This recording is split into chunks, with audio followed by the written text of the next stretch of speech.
This is history. Huh. It's a neat speech by Belloc. I do. I really like this speech. He calls Indiana's bluffs here. Dang it. There is a part of Indiana's curiosity. He doesn't want to see it open. Yeah. He doesn't want to destroy the Ark. He's not willing to do that. He's bluffing. Belloc knows And that. they've He called knows his he's bluff, bluffing. yeah. He called his bluff. Dang. And that Seems look all on is his lost face, here. like, damn it, he's right, Yeah. you know? And he is right. Yep.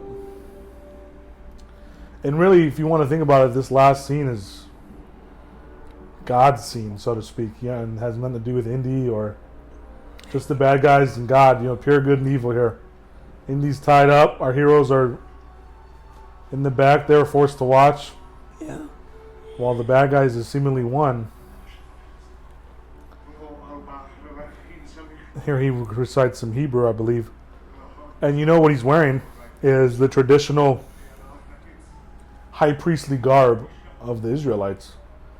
That thing on his chest is called the ephod. That's pretty much what it looked like. They're not sure what it did, but we know from Scripture, from the Bible, that it would light up when the high priest would seek after the Lord in the temple, there in Jerusalem, wherever it was, either in the tabernacle or at the temple in Jerusalem.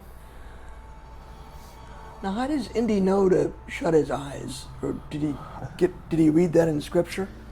That's not a verse in Scripture in the Bible per se, but it's almost like his reverence. He knows you're supposed to be reverent towards God.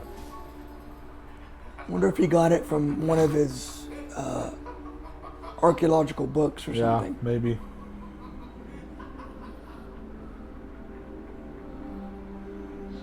It's a common theme in Scripture for people who disobey and obey God. Those who are reverent are spared, are humble.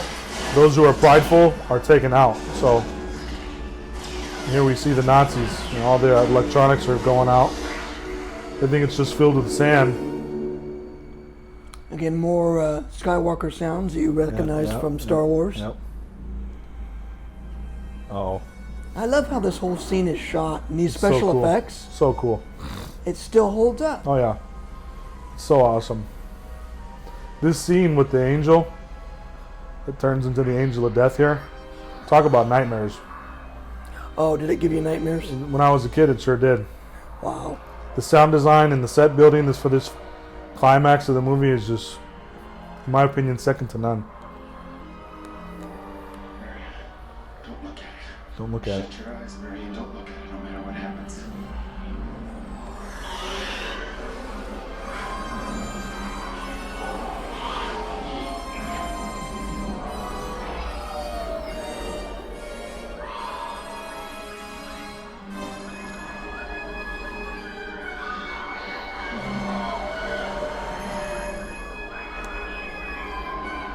Again, great work by ILM. Oh yeah, shout out to them.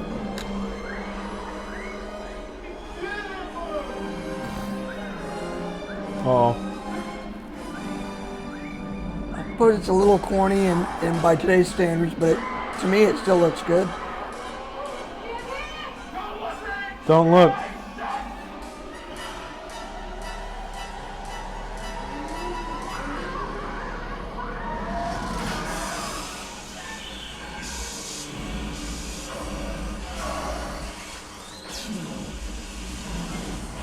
Now, Indy referenced to this earlier in the film. This is the wrath of God, Yep. punishing those that are evil.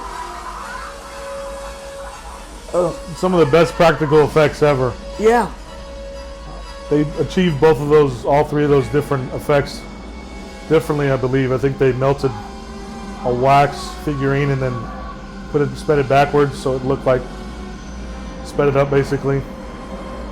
and I believe this is all Dennis Muren's work at This is ILM. all ILM, yeah. He was in charge of it all. Yep. Another legend in cinema history, Dennis Yep. Muren. In fact, he worked on The Mummy, which we just watched for our previous film.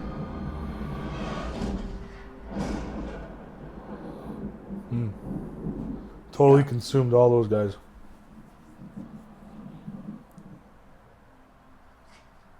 Almost like the wrath of God just Yeah. took all the bad away and left the good. Yeah.